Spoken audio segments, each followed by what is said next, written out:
Welcome back to the Elise Surkov podcast, where I help women in menopause and perimenopause thrive unapologetically from the inside out. Today's episode is, or was, I should say, really inspired by a recent community call that I did with our ladies in our FFWE program. And I do regular community calls where I really dig into the mindset of why making changes and sustaining these changes at this stage of life is so dang hard. And so yesterday on the call, we were talking about maintenance, and I was explaining metabolic adaptation and why maintenance can feel so hard. Because we have some women who go through our program and they lose weight pretty quickly and they think, all right, I'm done. Thanks a lot.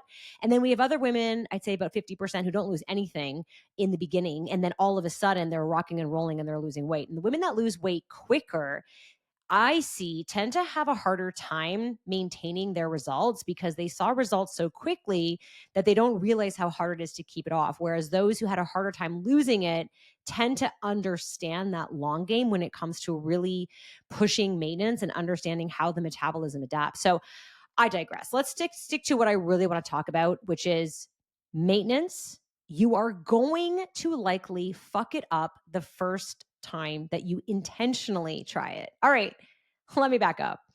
Let me get vulnerable here. For me, I maintain my body pretty well, I would say, until my late 30s, early 40s. And I remember at one point, this tactic that I was following just wasn't working anymore. And I know it's going to resonate with a lot of you because you're probably doing it.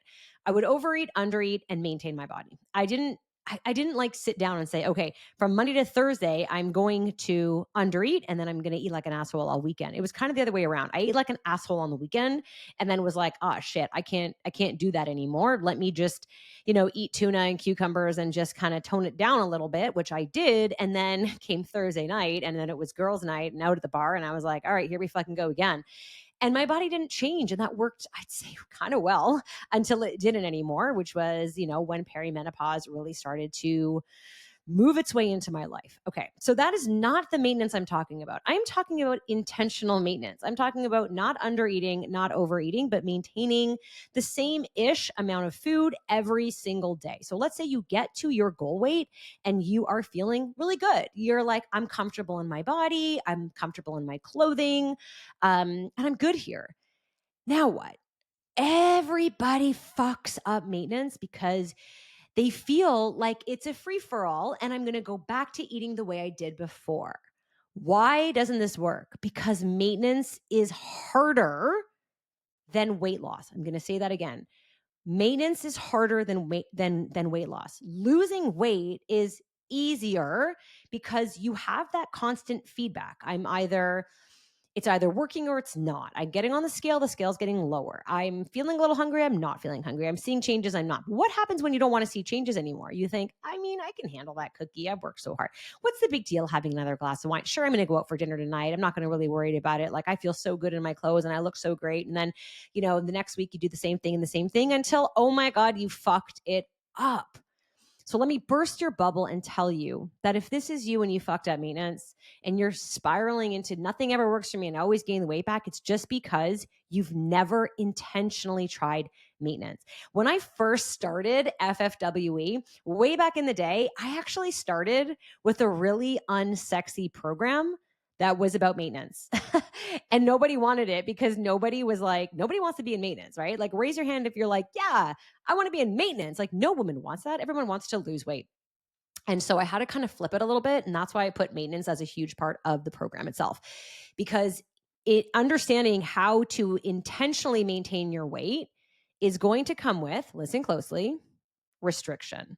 And you're not going to like that, because when you think about dieting or being in a cut or being in a caloric deficit, you think restriction. You have to be restricted in order to lose weight. You have to eat less than when you were doing before. But then when you're at your goal, you're like, now it's time for me to eat in maintenance. I can now go ahead and eat all the food I want. And saying no, or being restrictive, or redefining what hard or restrictive means. And if you haven't heard that, go back and listen to those past episodes. Then it's going to feel impossible and you're likely going to fuck it up. And so First and foremost, if that happens to you, congratulations. The best way to learn is to practice. So if the first time you fucked it up, now you know exactly why and what not to do. It's because you just said yes to everything. But maintenance is really hard. It is daily intentional restriction of some kind. Now, I'm not saying you can't have the cookie and the glass of wine and the cake and all the things, but you can't have it all. Now, let me digress for a second. You can have it all, but then you won't be in maintenance and you will gain weight again and you will think you have a you problem when really you just have a problem staying a little bit uncomfortable. Maintenance is hard. It is really hard. It is intentional every minute of the day. So I like to use the analogy of an alcoholic. Imagine an alcoholic who decides on day one that they're not going to drink anymore. Okay. That first year is going to be really hard. They're probably going to say no to some parties.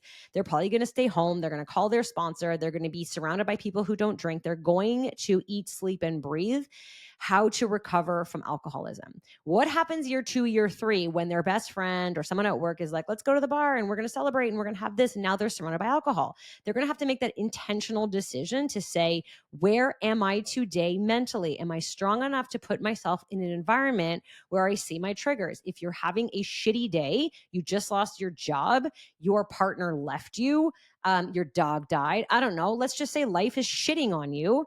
Are you going to go to a bar and put yourself in a position where you see a dopamine hit by a beer or a glass of wine? Probably not. Okay. And the same thing is true when it comes to being in intentional maintenance. There has to be a daily feedback system with yourself. How am I feeling today? Do I want to put myself in an environment in which I know I'm going to overeat because I am not in a mentally strong place today? So, for example, let's say you're going out for dinner and you're with your friends and you're just like, oh my God, I totally overate today. Like I had the fries, the burger, the beer.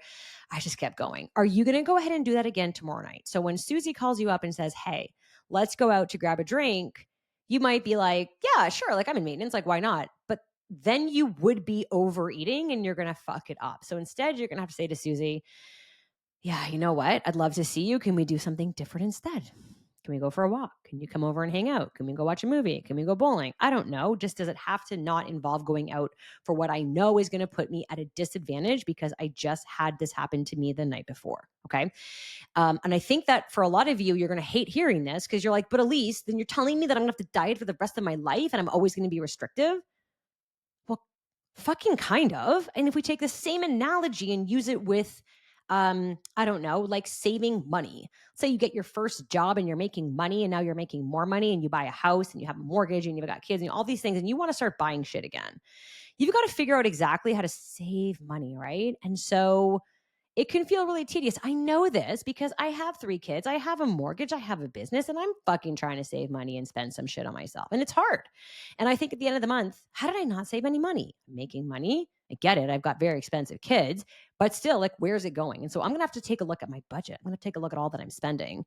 And then I'm going to say, shit. Okay, that's where my money went. It went to Starbucks or it went to Amazon or it went to Costco or whatever. And now I can be more mindful of it. But what happens if in like a year from now, I'm like right back there again. And I'm like, I'm in debt again. I'm not saving money. Are you telling me I'm going to have to forever be responsible with money? The fuck? Yes. You are a big grown ass woman. You need to be responsible for yourself, for your money, for your food, for how you treat your body. You are not doing yourself any favors by saying, well, I deserve this. I'm just going to go ahead and eat this so that your weight can creep back up. You can fall into the category of, high blood pressure, high cholesterol, prediabetes, risks of cardiovascular diseases. Like, what good is that? So yeah, you're going to have to say no to yourself. And oh my God, is that hard? Saying no to yourself is fucking hard. I know because I have a hard time saying no to myself. I want to eat like an asshole. I shared this with my community yesterday, is that I used to eat like an asshole every single weekend. And it took me 4 years to get out of that. And I said, quite honestly and vulnerably, sometimes I really miss eating like an asshole because I like the feeling of it, of not having to think about food and just numbing myself with food until I'm sick in my stomach. But I don't do that shit anymore. But I have to make a conscious effort every single day to not do that. And I could say, well, that is restrictive, or I could say that is being a grown-up. It is called being responsible. Okay. So when you're in maintenance and you get into it for the first time, number one, please give yourself some grace, because you're probably going to fuck it up, and that's not a bad thing. How do we learn? We learn by repeating, and you're never going to be good at something the first time you do it. So if this is your first time doing intentional maintenance, meaning you're not maintaining by dieting and then binging, you're maintaining because you're strategic in what you're putting into your body every single day, you're probably going to fuck it up because you've never done it before. But then when you do it again, you're not starting from the beginning, you're starting from having fucked up already. So hopefully the next time you try it, you're going to have a little bit more experience under your belt. The last thing I will say is just remember that every single day you are going to have to put yourself in slight discomfort. So if at the end of the day, you're like, I didn't do anything that was uncomfortable today. I said yes to myself for everything. I said yes to the cookies, to the cake, to the this, to the that. And if you keep doing that, you're going to gain your weight back. So ask yourself, was I a little bit uncomfortable? Like, oh, I didn't have that second serving of pasta that I really wanted. Womp womp, you're okay. I didn't have that glass of wine. Womp womp, you're going to be okay, right?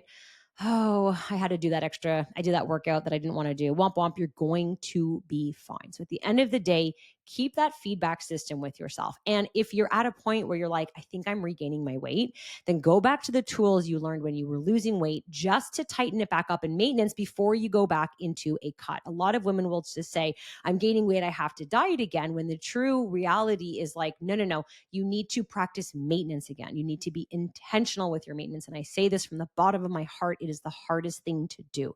Okay, having said that, if you need help and you're someone who's just yo-yo dieted, you're constantly playing this game and you want to learn intentional maintenance, I encourage you to reach out to me. I will drop all the links below. You can reach me on social, Elise at Functionally Fit. You can, not Elise, at Functionally Fit with Elise. You can, same thing on my website or Facebook. Also, if you want to watch this on YouTube, go ahead and watch this on YouTube. I have it playing there as well. But I will put all the links below because I would love to help you. And that is exactly what our program is about. Our program is not just about weight loss. Our program is not just about optimizing your hormonal function so that you can really, truly live your best life. It is to make sure that you never need to do this work again. I hope this lands with you. Please, if you can, leave me a review, or better yet, go ahead and share this on your social and tag me so I can cheer for you. And I will see you on the next one.